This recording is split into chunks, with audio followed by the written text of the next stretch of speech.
Welcome back to Winton Motor Raceway. A very excited and very happy Jason Bargwanna after his first win in 1999 in the Valvoline Cummins Commodore. The man who's perhaps not smiling as much as Jason Bargwanna is our championship leader, Craig Lowndes. Craig, let's have a look at that leg. And they had it repaired after Calder. You're wearing a special brace. What's the situation there?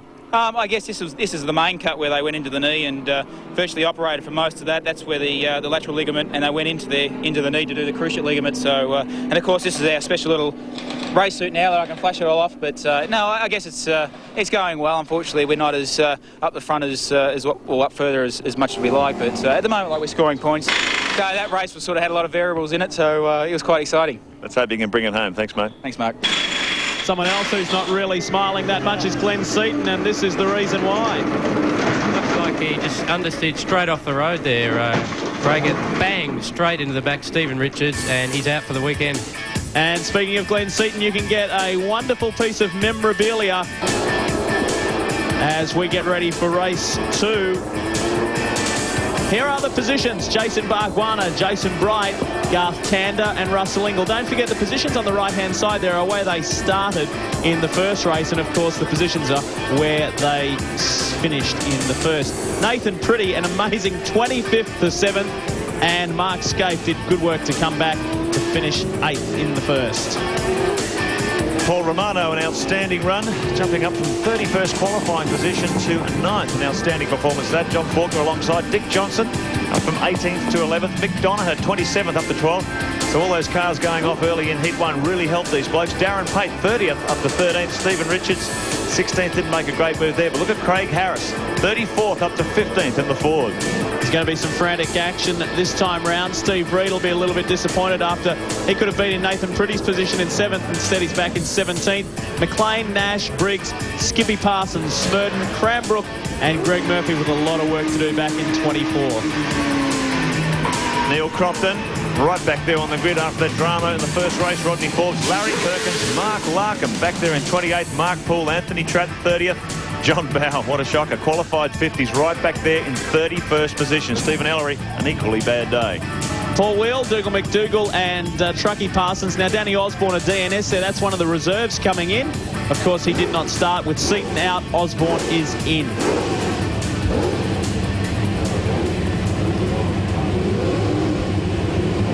All right, we get ready to go. This will be interesting because the car on screen, what a great shot. The heat haze in the background.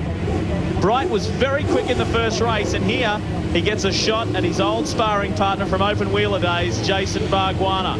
This one will be very interesting. Bargwanna was exceptionally quick towards the end of that opening race. We'll see if he can do it again. Green at the back of this capacity 36-car field. Will the Ford get the jump, or will it be Bargwanna? Get ready to go. Race 2 of 3. Away we go. A fairly even start, although Bright may have got the better.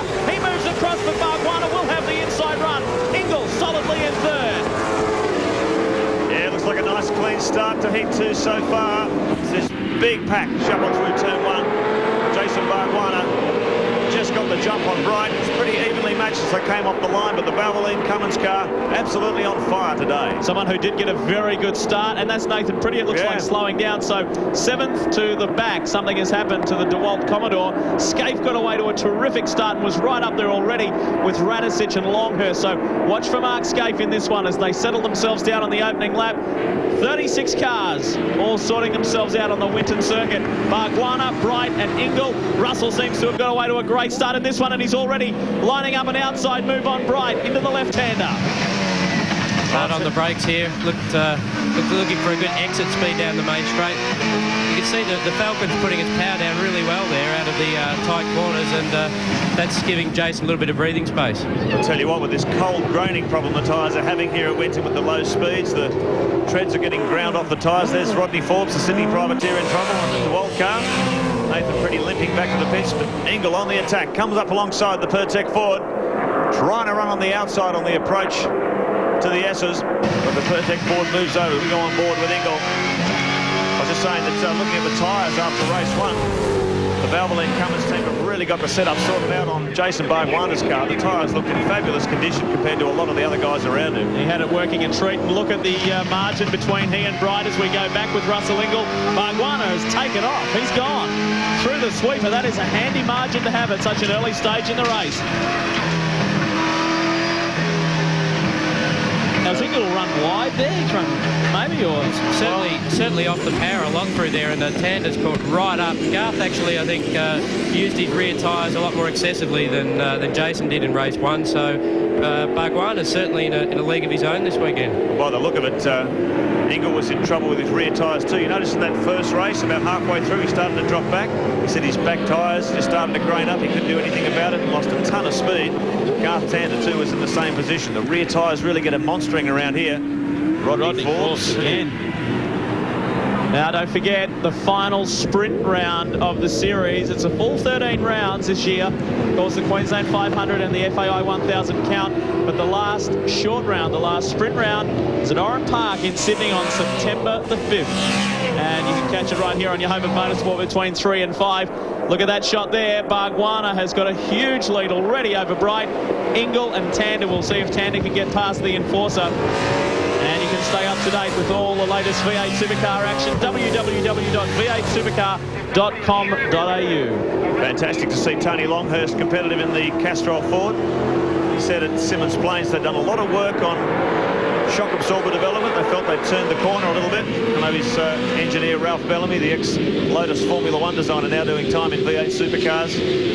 Hopeful of stronger performances toward the end of the year. And we always see that with Tony, particularly at Bathurst. The Castrol Ford's always quick. Well, he did well here last year too. He picked up a 5th in the first race. And he seems to enjoy it here at Winton. Tell you what, that first race, though, has tightened up the championship battle even more. That's moved Scaife just 22 points away from Craig Lowndes. Russell Ingall 64 points behind Lowndes. Seaton 76, but he's out for the day, so this day is really going to hurt Seaton. And Bright just over 100 points, 106 points behind Lowndes. So that top 5 getting incredibly tight. Russell Ingall's right in the middle of this battle too. Let's go back to this pack behind those leading 5 cars. Paul Radicic made a great move in the opening heat, up to 5th position after a pretty poor qualifying performance back there in 11th. So Radicic really on the move in the 18 car. Mark Scaife too, holding up the flag for HRT on a difficult day for the factory squad. You'll notice John Faulkner too running the VT Commodore in Victorian police colours this round. Can we take a look back at Paul Romano? A good run for the Romano team, isn't it? It is. Yeah, very strong. Didn't qualify well. Qualified back in 31st position. Didn't get the best out of his tyres, but now Romano going gangbusters. Took advantage of that big first lap crash, or first heat crash, I should say, which eliminated a lot of the leading cars. Now he finds himself right up there in the top 10. We should make quick mention about that the Faulkner car too in the Victorian Police colours. He is supporting and raising awareness for the Victorian Police Blue Ribbon Foundation, which is a volunteer organisation which raises money towards specialised medical equipment. There he is there on screen for major hospitals in Victoria, and it's all about helping out, and it's all about officers that were killed in the line of duty. So well done to John Faulkner Racing. Getting absolutely no money out of it. It is a very generous gesture on his part and helping out a community initiative. So well done to John. I was just going to add, Lee, that they are still looking for a financial backer so they can finish this championship. And John's actually doing very well, considering his last couple of rounds where he struggled a little bit. He's running consistently in the top 10 this weekend, a lot happier with the car. Again, they've been doing quite a bit of testing out at Calder Park, but you probably find Calder's not very relative to the surface here at Winton, which has caught a lot of the teams out, including HRT this weekend. Right behind John Faulkner is Stephen Richards, who started the day 16th, finished the second race in 14th, that is now up in the top 10. So one of the Wins Commodores is going well. Meanwhile, Greg Murphy is fighting his way through the field after dropping back, and Murphy has come from 24th to 15th as Dick Johnson is right on Richards. A shot looking back. Craig Lowndes up to 12th position. So he's got himself into a points-earning position now. He does this all the time, no matter how bad the conditions are or how poorly the car is performing. Lowndes is always there racking up his points. On board with Dick Johnson up behind Stephen Richards, who survived that high-impact crash with Glenn Seaton. Glenn Seaton not so lucky. But here's our leading bunch. Jason Bargwanna, Jason Bright, the two JBs. Then we've got Russell Engel, Garth Tander in the brand new VT Commodore, and Tony Longhurst. It's been like this lap after lap. No one able to make a move. The lap times virtually identical. Well, the big difference here is that the interval between Bargwanna and the Pertec Ford has closed up considerably. Bargwanna no longer enjoys that big lead that he had over Bright. And Engel and Tander are right there. Longhurst looming in the background. Then there's quite a large gap back to Tony Longhurst. So the pressure now starting to come back on as Tander slips up the inside of Russell Engel. Nice move. Well done. Very clean move there, and Engel's really forced us to gather that up. But it's interesting, the lap times now are quite quicker, like nearly a second compared to this time in the first race. So obviously looking after the tyres, like the most, the top six certainly didn't race one. It's helped them because they're not hanging back. They're now lapping in the low 25 bracket. 25.41 for our race leader, Jason Bargwanna. Lap record to 124.00, held by Russell Engel. At an average speed of 128 kilometres an hour. Winton's not a particularly fast course, but as you can see, very, very demanding. You try and find a gap here, it's very, very difficult. Well, Tony Longhurst will be enjoying his time up towards the front end of the field, running there in a very competitive 5th position, right behind fellow Castrol driver in Russell Engel. Incidentally, Engel's car is off to the Gatorade team soon. They've purchased the VT, and a new one will be coming along in the Perkins garage. Interesting too, Lee, the racing now seems to be a lot cleaner, particularly since this the driver meetings with Tim Schenken from Simmons Plains, and also yesterday. You can see that the overtaking so far has been absolutely zero contact. So perhaps that's tidied things up. The racing is still interesting, it's still close, but certainly that the guys seem to be working together, not giving each other racing room, which is what it's all about, really. I know some of those races we've finished in Cameron with the parking lot looking like something out of a demo derby, like everyone's headlights smashed in, broken panels, headlights. But certainly the last couple of rounds have been much cleaner. I'll tell you the interesting thing, looking at these leading 5 cars, is that 3 of them use Winton as their home test track. The other 2 are Queensland Fords, use Queensland Raceway, which in characteristic is very similar to this place. So it looks like the shock tuning or the suspension geometry or whatever it is that makes the tyres live on a track like this seems to be working. Well, we've seen Garth Tander win a race. We have seen Jason Bargwanna win a race. The Valvoline team have never won 2 in the one meeting. We'll see if Bargwanna can hang on right after this. Welcome back to Winton. Race 2, round 10 of the 99 Shell Championship Series. You're watching the Pertec Ford of Jason Bright chase the Valvoline Cummins Commodore of Jason Bargwanna. A sneak peek up the inside, not possible. Bargwanna just moves over a little to defend that line, but he's getting a decent work over here now from Jason Bright. Lap 9 of 15. 2-car war for the lead here. Bright really applying maximum pressure. These 2 great adversaries from Formula Ford and Formula Holden now going at it hammer and tongs in V8 Supercar. Bargwanna 125.37, Bright a 125.38, 100th of a second in it. Maximum pressure driving from the Holden and Ford competitors. Bright looking strong at Winton this afternoon, and Engel meanwhile can't find a way around Garth Tander, so it's pretty tight. I was talking with Ross Stone earlier and said, you're feeling the pressure. You know that you've got to come away from here with some decent points because time's running out in the season. He said, oh, well, we're aware of it, but we're okay. We're taking a pretty casual approach today. We're right. Everything's under control. We feel good. He felt as though they could have done better in qualifying. And Bright still qualified 4th. He's very, very consistent in qualifying. And he said, no, everything's under control. We're happy. Interestingly, this is where the Falcon seems to close up on the Commodore through around what they call the gum tree, or the S's at the top of the circuit there.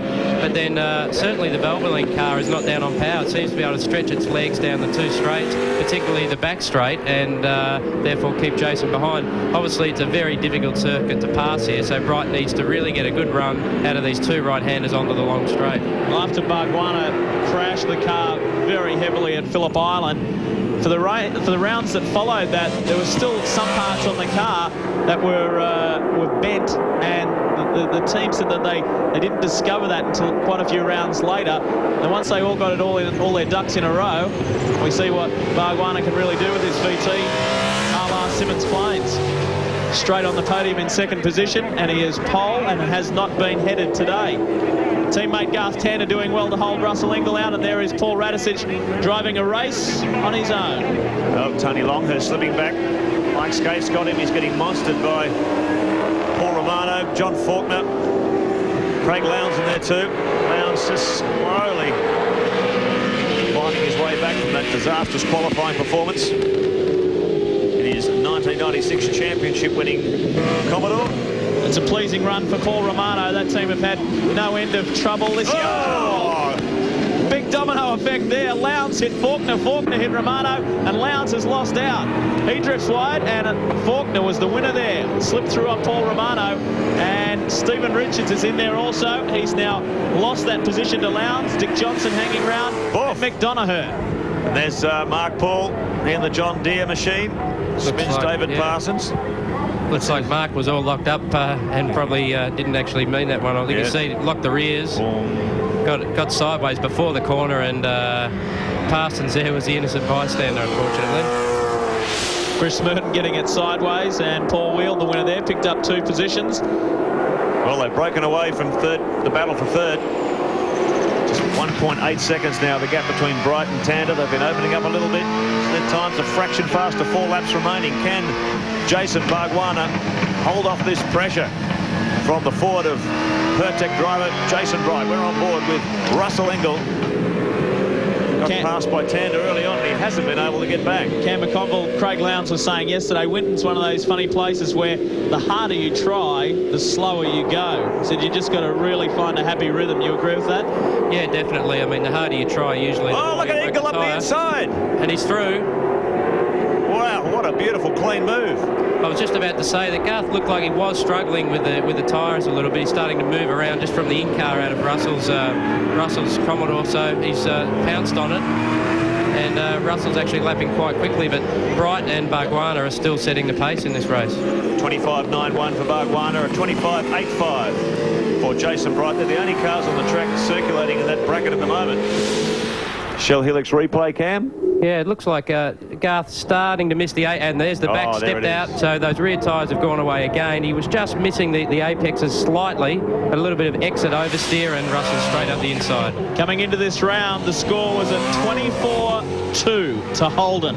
24 victories this season to 2 for Ford, and it's now 25-2. Jason Bargwanna on the way to make it 26-2. Ingall fighting hard to maintain that third position. We're running out of laps. Yeah, that's quite an extraordinary situation, isn't it? When you look at it on paper, it looks like the Fords are getting an absolute toweling out there. Eight round wins to Holden, just 1 to Ford. 25 race wins to Holden, just 2 to Ford. But then you find the top 5 of the points. You've got 2 Falcons up there, covered by a points cap of 100 points covering 5 cars. So just shows that if you get out there and you're consistent, you keep racking up those points, you can take the championship fight right to the wire without actually winning too much. Wasn't that long ago that we said Escape was right on Paul Radisich here. We were saying that Radisich was in a race on his own. Now Mark Scape is in a position to move into that top 5. Well, you can hear he's really feeding on the power there, Lee. Trying to look after those rear tyres. Now full power. But I'd also say Radisich is in a little bit of tyre trouble too, just looking at the lines, and he's left a bit of a hole there, but no, shuts the gate. Look who's up behind him too, Craig Lowndes. Looks like the Mobile Holden racing team have done their homework after race 1. They found a setup that's working much better around here. The cars are looking pretty competitive.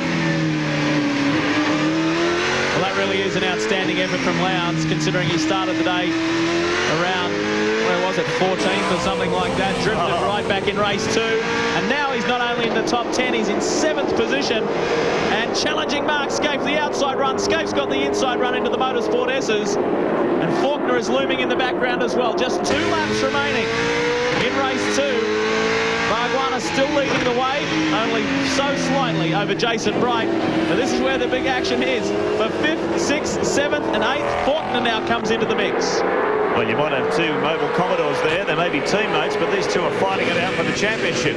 Lowndes on 11.62, 1,162 points. Scape on 1,140 after Heat 1. So this is a real fight to the line. The two guys competing for the Shell Championship Series. Looking out the back of Mark Scaife and Craig Lowndes is not going to give an inch. And unfortunately for Glenn Seaton, sitting third in the championship coming into today's round, with him DNFing and missing the round, that's going to hurt him majorly in the points. Sure will.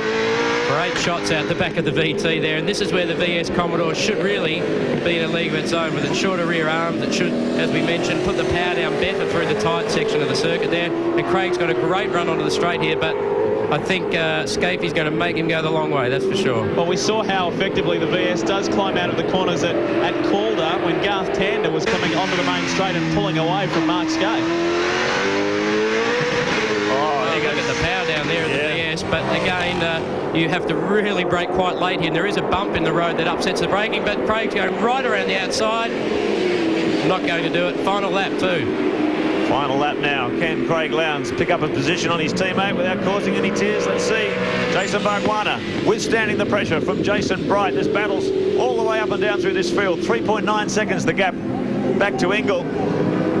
So the winner's probably going to come from one of these two. Can Jason Bright find a gap? It's been pretty tough. Bargwanna really on form at Winton this afternoon. Well, we haven't seen him put a foot wrong in the two races today.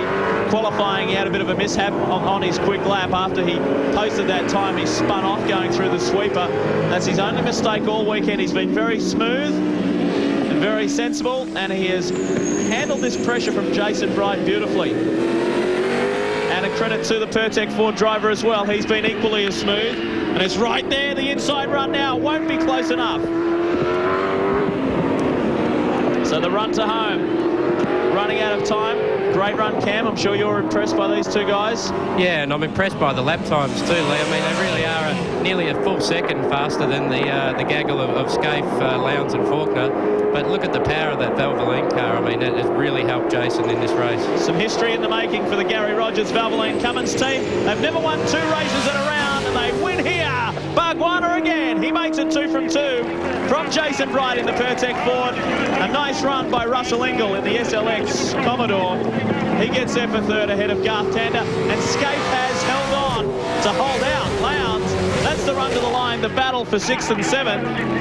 Radicic was able to hold those guys out. That was a good close battle. Well, how many times do we see it, though, with these mobile cars? They start the weekend terribly, and they just put it all together on the race day. They're very, very good at knocking that package back into shape. Very valuable points there for those guys. As Bargwanna, as we said, makes it 2 from 2 from Bright, Ingle, Tander. A solid run by Radicic. What happened to Tony Longhurst? He disappeared. We'll find out on the other side of this. From the snowy white caps of the Victorian Alps to Winton Motor Raceway, the sun is shining on Victoria, and the sun is shining on you, Jason Bargwanna. 2 from 2. You only got one more to go. Mate, being at the 15 plus out is that good a day. So, hey, I won again. Yeah, I just love it. I mean, it's the guys have been doing a great job, as I say yesterday, and look, the car's good. I just controlled the race then. If I pushed any harder, it would have killed the tyres. So, stay in front. That's the key. Congratulations. Thanks again. Yeah. Oh, it's just good. It's really good to be up in front and winning races. And it was a great battle with Jason. I really enjoyed it. I want more. We've got some very happy people around the country, the winners of our various competitions for Shell and Ford. The latest winner for the Ford competition is Brian Gardner of Burnie in Tasmania. Congratulations to him. And if you'd like to be a winner, here's how to enter. At this year's FAI 1000 in November, we'll be having the official Ford banner contest. We'll give you more details about that in the future. Now, despite Barry Sheen not being here, we certainly got our pound of flesh out of him when we put him to work. He caught up with one of Ford's young guns recently.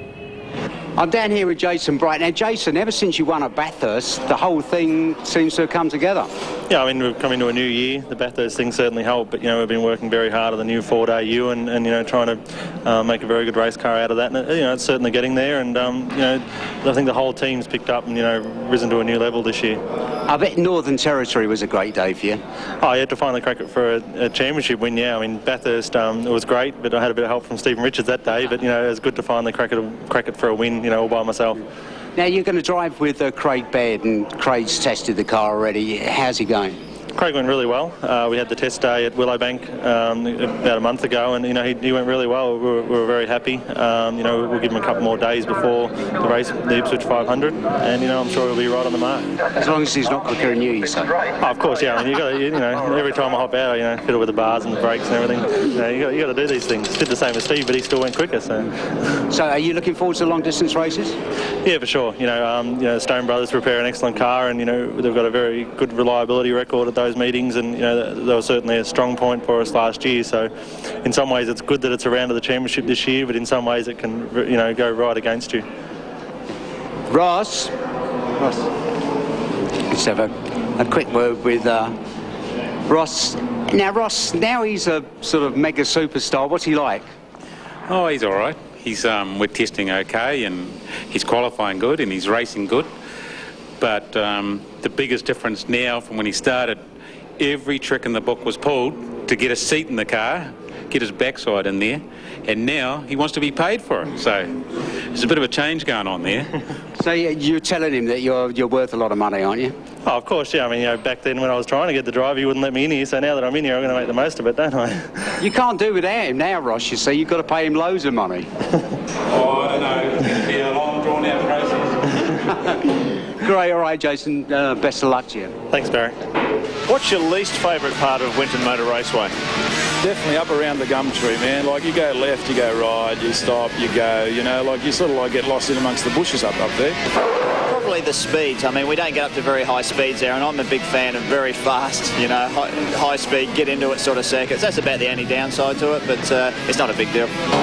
It's such a slow circuit. It's like right around a parking lot somewhere. You turn into the corners and it's all second gear and it's with a low diff, so it's hard to get inspired. Well, I think the corner coming on to the straight is the most mongrel corner in Australia. It's really slow, and we call them the tits. You go right, then left, then right, and it's second gear. I mean, just bloody terrible.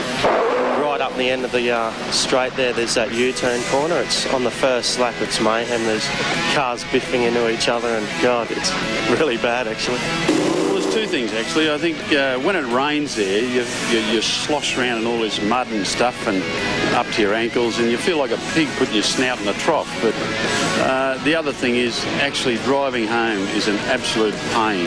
Getting out of there on the Hume Highway doing 110 kilometres an hour, it's boring.